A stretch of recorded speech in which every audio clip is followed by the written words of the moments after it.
เอากะเฮ็ดไว้ก็แล้วไว้ปูดีบัวเลยดอกปูนี่ประมาณมันก็ใกล้แน่นะเราบ่ได้ไกลไปไหนแน่นะเอาก็สิไปมาเยี่ยมเบิ่งเดี๋ยวอยู่นึงในหันว่าจิตได้สิมาเบะ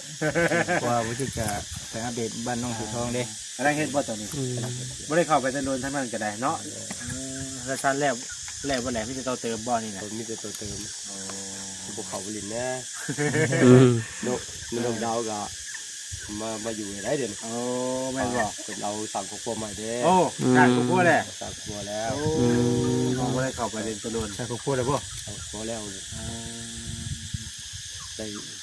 อุ้มรับหน่อยนะโอ้โอ้บ่ได้ไปหาบ่ตะโดนเนาะไว้เด้ฉันนั่นเลย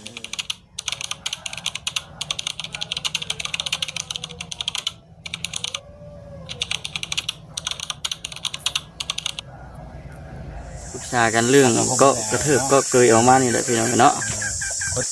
เจ้าของเคียงเจ้าของเฮือนเพิ่นบ่อยู่ครับโทรไปหาเพิ่นนะ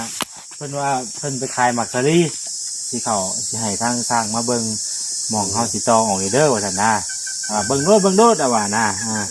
ยังบ่เรายังไปขายมักซะลีอยู่พี่น้องเอ้ยเนาะสบายดีเนาะนี่แหละไอ้หม่องที่เฮาสิเฮ็ดเกาะออกมานะเกาะมันนี่บ่โดยก็เถิบออกมาเลยสินะก็ปุ๊บออกมาเลยนะเกาะเถิบมาทีเลยแต่ว่าตามรักมันก็3 เสาหน่อยเนาะโดยตามแบบมันนี่เด้อนี่ได้ติจังกะสีเฮาก็เอาประมาณจักฟุตไงวะเบิ่งดูหาเบิ่งด้านล่างเบิ่งดูว่าสิเฮ็ดแบบใดแน่นะเอาเรือกันเลยมาเสร็จแล้วแม่นมันเบิ่งว่าสิมีอยู่จะเอาแม่นบ่ตัดตรงนี้เดี๋ยวเอาแม่นเพิ่นเนาะโอ้คิดถึงจะสั่งแก้วนี่แหละว่าจังนะพี่น้องอยู่ใกล้เนาะทีนี้เนาะอยู่ใกล้น้ำแน่ขี่มาแป๊บเดียวนึงเนาะบ่ได้ไกลปานใดทั้งน้องๆกำลังเฮ็ดประเทศอยู่ดิเลยว่าเมื่อมึงกับได้แล้วผมตีมาเป็นมาส่งนี่แล้วมีแต่บัดเมื่อสิท่าสีคันว่าบุจิบางเวียกับบุจิแสดงมาตอนมาถ่ายตอนท่านะโดยมันจะผมไม่คิดว่าเอฟซีเบิ้งแต่น่าจะได้ขึ้นมาเลยอยู่เลยเนาะมันยากดับ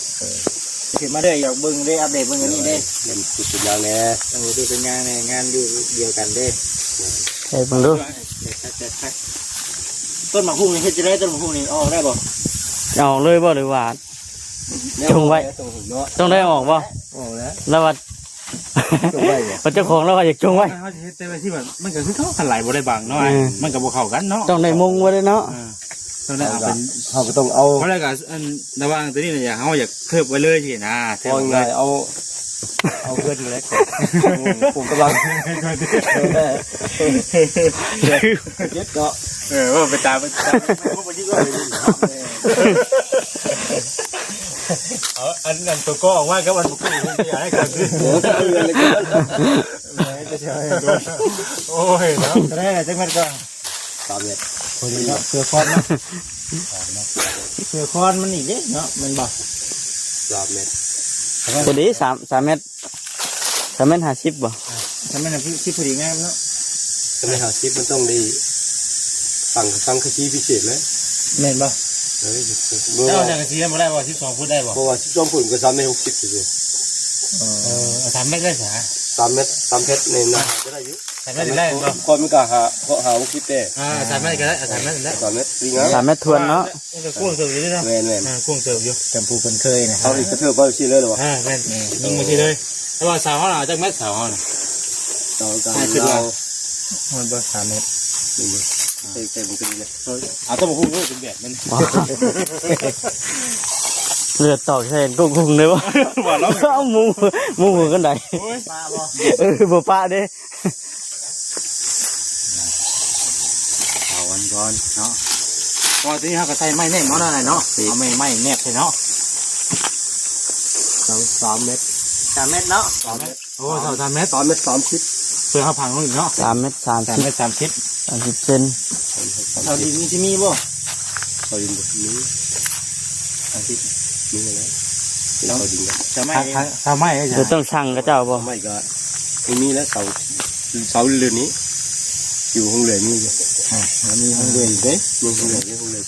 วันนี้เพราะว่าประเทศนะบ่จักทั้งประเทศนะเพราะว่ามันบ่ฮู้ว่าสิไปทางอยู่ไสสินะพอได้คนตัวหนึ่งหาเซนเป็นมาส่งเราจะเสาเป็นเสาหนา15 เพิ่น500,000พุ่น เอาหน้าชิมหาย หนา15พุ่นมัน ตัวนี้หนา12 เพราะเอาทำที่ได้เอาทำที่หน้า12นี่ก็ได้บ่ใหญ่ปานใดก็ได้ก็เอาไว้ซื่อนะ เพราะว่ามันใหญ่โพดเขาที่หน้า15 ซ้ำนี่ก็พอดีแล้วนะ นั่งใหญ่คืออะไรนี่แต่โค้งมันอีกคือตอนแรกเราใช้คิดว่าเอาเสาหน้า12นะกะโค้งมันก็เอาไม่48ไปเลยสินะเพราะว่ามันมีแต่เทิบของไว้ซื่อเลยมันบ่ได้ไป เดี๋ยวทำบริกูพื้น บ่ได้ปูพื้นนี่คณะว่าใช่คือว่าในนั้น แต่ว่ากาซินี่บ่สนาม12เอาสร้างเอาเนาะ ได้อยู่แต่ก็ซอยหายได้ แต่ว่าไม่รุ่นดีเนี่ยเพราะมันก็สิบ่ ซ้ำเลย มันก็สิบ่5เซนนะว่า บ่ ประมาณ 3เอามง3เส้นหาเนาะ 1 3เซนปลายเนี่ยส่วนเดียว เสาเหรียญเนี่ยเป็น 2 เซนครับ2 เซนหาเนี่ยบ่มีบ่วิแต่ว่าไอ้ไปแล้วก็โทรบอก ลมตัวเขาก่อน ประมาณ3เซน ถ้าว่านั่นแหละ เอามง2เส้นหาเนาะ ว่าเอาว่า2 เซนหา เพ เด้ ราะ อ ว่าเป็นยังคือว่าชั้น3เซนหาชาวดินก็มีเด้ นี่เขามันไม่ได้เสาดินบ่ได้เสาดิน วันนี้นะเพราะว่าเขากับงูจงกัดสินะพี่น้องเขาจะอย่างมันประหยัดนั้น วิทย์อยู่บ่ เลยนะอย่างพอดิในวันนี้วิทยาให้เขียนรายการไว้เลยว่าเสาสัก3 ต้นแล้วก็ไม้จักเส้นนะแล้วก็ให้เป็นผู้สั่งมาเลยแล้วก็มาเห็ดเลยสินะ ลงมือเลย ลงมือเห็ดเลยเพราะว่าไม่กับทางเราให้ไปเลยเพราะว่าเขาก็จะไปสร้างบริเวณบริจาคไปสร้างแถวนี้นะได้อยู่ ได้บ่ ได้เอาเป็นมาเป็ดแล้ว มันสิแปลกก็ได้แต่ว่าเขาก็มันสิแปลกมันก็ทำนี่แหละว่าบ่ ไม่สิเป็นน้ำพงเลยหรือว่า อันนี้มันหนาแค่ไหน เอาชิป พันไว้เอาหนาทำนี่ชิป ชิปขาวมันก่อนมันไม่ชิปเป็ด คือว่าเอาหนาชิปอื่นก็ได้นี่มัน นัวเนาะ แน่ๆเพราะว่านี่มันน้อยพูดนี่ชิปแปลกเอาหนาชิปอื่นก็ได้ทำหนาชิปนี่แหละมันจะเข้ากันไงเนาะมีแต่ว่าเขาไล่มันมีเจ็กโตสีนัวแล้วก็ข้าวแค่นั้นแหละ พงเลยเนาะมันจัง เพราะว่ามันก็บ่ได้อย่างไรเลยเขาเครื่องเขาควบคู่เขายุกเสาขึ้นแล้วก็ตอกมุ้งแล้วก็แล้ว แม่แล้วก็แล้วว่าบ่ได้มีอย่างไรเขาบ่ได้เฮ็ดตามพืชนั่นแค่เขาก็ออกมาไว้นั่งเด่นเลยนะตัวบางเตียงเนาะ แม่เพื่อนเนี่ยมือหนึงจะว่าเครื่องมือหนึงจะว่าแล้วเลยจ้ะเอาอีกทีไหนถ้าเครื่องมาครบได้เครื่องมาครบแล้วเขาเฮ็ดมือเดียวก็แล้วเฮ็ดนี่มันบ่ได้นั่นเด้นี่จะว่าเขาอยากฮู้จักว่ามันมีจักโตสินะเพราะว่าจะเป็นไม้เขาใช้จักโตแหละไอ้ก็เขียนลงทำอาหารแล้ว เป็นเลยให้ลูกหลานตายจงเลยเด้อ เพราะว่าจะเป็นเมื่อเขียนอยู่เพื่อนบ่ใช่ก็ได้ ลูกหลานตายจง นี่แต่ว่าไอ้เขาอ่ะยังบ่ทันได้นั่นน่ะนะมาคำนวณบนกับข้าวนะไอ้เห็นภาพก่อนว่าเห็นประมาณนี้ว่านี่แหละ แบบใดดิ ได้เขียนบอกว่าแสนเนาะ ตัวดึงไป มันก็สิบ่แพงบ่ได้นะว่าไม่บ่ตัวนึงจะได้เพิ่นขาย ตัวนึงไหลเม็ดนึง35ได้ไหมนี่เป็นไหล นี่บ่ เม็ด เม็ดละ35 35อ๋อ ถึงตัวหนึ่ง4 เม็ดกับ ไม่เอา10 เม็ดไม่เอา10 เม็ด4 เม็ดลักก็คือเอา10 เม็ดเลิศนะ คุณพี่บ่ 35คูณ4ไม่เยอะเป็นเลย เอาเป็นไรเป็นเม็ดเนาะ เป็นเม็ดแต่35คูณ4เซน4 ตัวนึงนะบ่ตัวนึงคือ ละแสนสี่ สิบ่หลาย ครับมันสิประมาณ10กว่าตัวนี่ก็พอแล้วบ่คิดว่าได้ เขาก็เอาบูเดอร์ ของไร ไม่ยังไม่น่าชิปนี่ ซีเขาอาจจะตะพานมันกับชิ้นย้อยข่าวมันก็คือเอาไม่ซีเป็ดนี่ราคาก็ถึงกว่า แม่โอ้ยได้อยู่จ้ะได้อยู่ เตะก็ได้ เพราะว่า เพราะมันไม่ได้รับน้ำหนักอย่างไรนะให้ห้อยโค้งมันเลยจะได้ ต้องเสียหายไป7ตัวไม้ตัวนี้เอา7ตัว ตัวนี้7เนาะ7ตัวมี7ตัว คูณด้วย 7ตัว ตัว1เป็น4บ่จ้ะคูณ7 สิได้ให้บ่ยากหรอกเดี๋ยวลองเบิ่งเนาะคูณ7เนาะตกอยู่980,000 ตัวนี้เนาะวันนี้4 ไม่ เม็ด สิเป็ดกับ ตึกตัว มันต้องได้ต่อกันแน่นอน ตัวแล้ว ต่อคูณ4มันก็ตก40ตัว ก็ได้ตัวข้าวก็ได้ไม่หรอกเนาะ 10ตัวกับประมาณ500,000 10ตัว ประมาณนั้น แหละ 500,000 10 ตัว500,000ก็มาบอกตัวนี้เป็นกระลมดิเป็นบริษัทซอย เริ่มกะเป็นนึงเนาะ แผ่นหนึ่งพอไว้2แผ่นแล้ว ผสมเป็นเนาะแต่ราคามัน เผื่อไว้เผื่อไว้ 2แผ่นเอา ผสมเป็นราคาต่างกันไม่ใช่เป็ด โอเค 50พี่น้อง นี่แต่ไอ้เขียนรายการแล้วกะคือไอ้สร้างไม้อย่างเรียบร้อยแล้วกะโอเคว่าแซนไม้ไล่เลยแล้วก็เอามาเลยเอามาแล้วก็เห็นเลยสินะแล้วก็มันนี่ทำมาอันค่าไม้ต่างหากไอ้เนาะค่าไม้ค่าตอกต่างหากกันบ่ได้ก็ค่าสาวเขามันนี่ค่าสร้างบัดนี้นะ คัสตาร์นี่โอ้แต่คือเห็นนี่คือเห็นจะได้ใคร คิดเห็นเลย ตามที่เห็นไว้ หมดจังนะชิเว่า โน้ตเนี่ย ตามที่เห็น ตามใจคิดเห็นเด้อ จะช่วยกัน ตามที่คิดเป็นว่าซั่น เห็นได้จะได้เก่า ชิแล้วจังบ่มีงานน่ะบ่กล้าจ้างเนาะ โอ้กล้าใช่ว่า เขาเกรงใจ ก็ประกาศชีวะเพราะว่ามันก็งานก็บ่หลายนะแค่ชีวะเป็นสำใดเป็นชีวะล้านหนึ่งก็คืออยากสูงโพด ร้านนั้นคือสูงโพดที่ ก็ว่า บ่หักกำหนดว่าแทนน่ะก็ขึ้นไว้แล้วว่าวันละนึงเต็มที่ได้นี่น่ะว่าแทนว่าไว้อ่ะนะขึ้นไว้อ่ะนะ อืม เอาสิอยู่ เอาตอนนี้ก็เอา น้อยโอ้ยคือว่าอยู่คอยถ้าวันเลยจากร้านนี่ว่าจะบ่จ้างสินะถ้าวันเลยจากนี่นะ มันคือว่า แม่เพราะมันเก็บไว้หลายด้วยเขาก็มีแต่ยุคขึ้น เกาะออกมาสิเนาะ ไม่เชื่อนะ แล้วจะว่าขึ้น จะสมว่าเขาควรอยู่ ตัวจะชูงนี่เด้อ จังสร้างแก้วแล้วก็ยังเงินเบิ่งออกอยู่แล้วก็ เอาใส่กระบาลนั่นกะ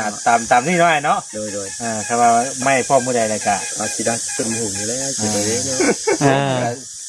เป็นได้แต่เนาะ จำเป็นแล้วเนาะต้องได้ตัดอยู่แล้ว ขึ้น บอสที่ว่าชิด ก็ สมมติว่าเขาชิดเอาแต่สองห้องมันแบบมันก็บพ่วงบัตรที่จอกคือบัตรเนี่ยนะแต่อยากได้ไปสาม ที่คนไปปลูกไม่ประตายเนาะ เดี๋ยว มันใหญ่แบบนี้เลยเนาะ อันนี้เห็นบ่บันไดแล้วนี่พี่เลยนี่คันบัวจะมองนะ แม่นเท่เลยมันสิรัดมัน เอาตัวนี้เป็นเสาเลย ปลูกห้างวะนี่ปลูกห้างตัดผ่านที่ปลูกนะ อันนี้นะอาจจะเป็นอย่างจะยางสิ้นมาจากเราเอาแนวเคียนไว้ได้ถึง เนี่ยนั่นแหละ นี่มันจะปลูกห้างนิดหน่อยไม่เคียนเรื่อยๆขึ้นห้างเลย โอ้ยดิ บ้านอีกแม่เท่เบิดแล้วหลายปีจะไป คุยได้ว่าจะได้เตะข้างไหลแล้วไม่เจ็บเจ็บสิ แทมิกว่ะ มันก็ได้แล้วอย่างนั้นเขา เสร็จตัวนี้ แป้งนะ แล้วก็เนาะ ตัวนี้เขาก็ยังคิดน้ำล้างตัวนี้นะเขาก็ตัวไม่มันเลยเขากับแต่งแล้วไม่สินะพอมันคือจะเท่ได้นะ คือว่าอยู่ในร้านนึงแต่สมมาพาควรอยู่เนาะ เขาตั้งใจดีกับเมื่อนึงกันแล้วค่ะเครื่องมาครบแล้วนะเครื่องมาครบแล้วพูดแต่เขาก็ยกขึ้นต่อขี้ง้อใส่ค้าง ใช่ชุดกระโสมหมื่นเลยเนาะตัวก็เลย ไม่ใช่ก็คือดูว่าให้เราหาสร้างในบ้านแล้วกับว่าย่างคงสิหาสินะพอดีว่าผมเมื่อบ่คิดว่าต้องสร้างแก้วนี่เราโซนี่กับเป็นพอไปได้ยุ่งสินะก็เลยว่าเอ้าลองโทรถามผมยุ่งใช่ป่ะ พักเขายุคการไปกันมาตรงไปเทือนนั้นทางตะดองทางบรรณาเก่งเนี่ยมากับปานองหลาเขามาหลินน้ำเงินยุโดนปุ่งที่นี่ เพราะไม่เนี่ยเขาสร้างอันห้องเรื่อยเลยบ่ เพลงคือหันเขาเนาะ วันนี้เพิ่นมาส่งให้เอาเลยบ่ มาส่งเลยแหละ ก็ดีแล้ว ฉันก็คอมาส่งแล้ว วันแรกกะว่าจะคิดว่าโอ้สิไปเอาอยู่ใส่ได้ไม่ได้ คิดยากอยู่เลยดิ คิดยากแล้วบ่มีห้องเรื่อยเนาะแถวนี้เนาะบ่มีไม่ว่าเพิ่นคายแบบว่า มาอยู่ห้าน บ่คือมาอยู่ห้านที่น่าจะเก่าเขาบ่เคยซื้อมาอยู่ห้านเนาะอันนี้ว่าแน่ว่าหาไหนก็บ่เห็นบาดนี่มีแต่ว่าไอ้เมื่อแล้วก็เขียนรายการไว้ให้พอแสนเนาะเขียนรายการให้พอแสนแล้วก็ส่งมาให้แล้วก็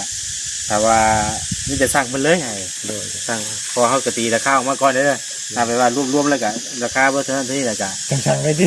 สั่งนะ บอกว่าเจนก็ได้ เดี๋ยวว่าแทนที่ก็สิโทรหากันนั่นแหละเนาะว่าประสานงานจากทางโทรศัพท์สินะคือในตอนนี้ทางอ้ายเพิ่นก็ยังบ่ทันได้ยังไม่ได้ได้ บอกบ่ได้เนาะเนาะต้องเมื่อตามตัวจริงเนาะ จิเป้บ่ได้หรอกบ่ได้ไม่แต่ แต่ยังดีแต่ว่าเฮาได้คุยกันแล้วสินะคุยกันไว้แล้ว บางเกียร์ผมก็มันขึ้นน้ำมันเลยเนาะการละเกมากอะ ทำบ่จักเด้ บุคือกี้ ทำไมกับแพงแล้ว แมน แม่นอยู่เฮาบ่ได้แต่เขายันห้องเรื่อยพุ่นได้มันแพงเบิ่งไป ติดตามเบิ้งเนาะ แม่นเอาจะขอบใจละลายได้เด้อกับประมาณนี้เนาะถือว่าฮู้แล้วบ่นี่ว่าสิประมาณสักตัวนี่ เดินหมดแล้ว ก็ข่าวที่ ว่าสร้าง ตรงทางที่ บ่ได้คืออย่างเงี้ยมาเบิ่งบนจักเลย เอาในหัวเดี๋ยวเติมนี่ดิ ว่าไม่จะได้ก็7ตัวเด้ ตัวนี้7โตเนาะ ไม่น่าชิด แล้วก็ไม่48 10โต ไปก็10ตัว พอดีเป็นตักโตวะรวมหมดเนี่ย 17ตัว 17โต เสาอีก เป็น เสา3เป็นลมสาโอเคพูดแล้ว ปรุงจะปู แจ้งเรื่องการเลยและเนาะเมื่อไหร่จะเขียนลงคุ้มราคาแจ้งว่าเขียนน่าจะโอเคเอากันเฮ็ดไว้กันแล้วไว้ ปูดีบัวแล้วดอกปูนี่ประมาณ มันก็ใกล้แน่นะน้อยเราไม่ได้ไกลไปไหนแน่นะน่าจะสิไปมาเยี่ยมเบิ้ง เดี๋ยวอยู่นึงในหันวัชิตแล้วสิมาเบะว่าวัชิตจะไปอัปเดตบ้านน้องสีทองเด้ อะไรเฮ็ดบ่ตอนนี้ไม่ได้เข้าไปตะนนทั้งนั้นก็ได้เนาะแล้วสั้นแล้วบ่แหลมที่จะเติมบ่อนี่นะ คนมีแต่ตัวเติมภูเขาบลินแน่ นกดาวก็มาอยู่ไหนเดี๋ยวนี้ โอ้แม่นบ่ เป็นเราสั่งของพวกใหม่เด้ โอ้ทางกูพูดแหละ สั่งครัวแล้ว น้องไม่ได้เข้าไปเรียนตะนน ใช่เขาพูดเลยป่ะ สั่งครัวแล้วได้เป็นได้อุ้มร้านหน่อยนะ โอ้ โอ้ไม่ได้ไปหาตะนนเนาะ เฮ้ยเห็นน้ำแบบนี้ เวลามีโอกาสก็เข้าไปเยี่ยมไปยามเพิ่นอยู่ไปทางไหนเนาะเพราะว่าช่วงนั้นกันเที่ยวลองได้ไปทางไหนช่วงนั้นกัน ช่วงหนึ่งเนาะ เที่ยวลอง เอาเกลือมีช่วงหนึ่งสั่งขุดนะเอาสั่งไฟฟ้ามาเทศไฟฟ้ามาเทศเทศ เป็นเรื่องไฟเรื่องไง แล้วลุงแล้วว่าวแล้วว่าอันพูดได้ว่าเจ้าต้องได้เสียใจค่าธรรมเนียมให้พวกที่ดึงตะข่ายมาก่อนได้มีน้องดาวน้องหล่าน้องจ้อยต้องได้เสียใจค่าดึงมาเหรอ เนี่ย เอาดึงมาก่อนกับ6 หมื่นได้เนาะ ตอนนั้นเราร่วมกันพูดละ20,000บ่อยเนาะ ต้องจ่ายต้องขายขาดตัวแทน อ๋อกระทะเขาน้ำก็ต้องกระจายอีก ต้องจ่าย ต้องจ่ายเพิ่มอีก ได้เขาคือกันว่าต้องได้จ่ายว่า แม่น ใจขาดตัวแทนในเพิ่น ใช่มันชิน่าพูดมาทบิดเด้ จะเท่าจุบเงินตัวเขาดึงมาหมดแล้วยังไงอย่างนะแต่เป็นของรวมมัดกุ้มแบบต้องหากันมันได้ ตอนแรกก็เข้าแล้วบ่ คนกำลังมาเทศเอาไป เข้า ฟัง กำลังเทศบ่ ทำประเทศแบบคนก็เลยหลังจากคุณลุงเนี่ยบอกไปเลยยุดจึกเป็นยุดจึกที่ทักทีว่าก่อกันอะไรบ้างที่เป็นบุญพ่อบ่อะไรเนี่ยพวกเงิน พวกเงินก้อน เพราะว่ากันโบเฮ็ดไว้นี่น่ะชิน่าพูมาทบิดไหน แล้ว แม่นนะ คือน้องไม้มาเข่าบ่ชิดบ่ตุชิดเอามาเข่ากันยังจ่ายตัวแค่ไหนเด้พอดีสมมติว่าเฮาบ่เอาหั่นนะเฮาเอานำ เมื่อนั้นกูสิจะมีอะไรก็คือสำคัญมันน่ะเนาะเอาก็3คนบ่3คนมันน่ะ แม่นเฮาบ่เอานำสาพุทธตุชิดมันก็ต้องมาทวงขึ้นเงินขึ้นเฮาก็ได้เดี๋ยวเงินใช้ให้เพิ่นบัดนะ ขาคอกันอีกแล้วดิก็คายได้เนาะ ได้เห็นเฮาบ่เอากันนะเอ้า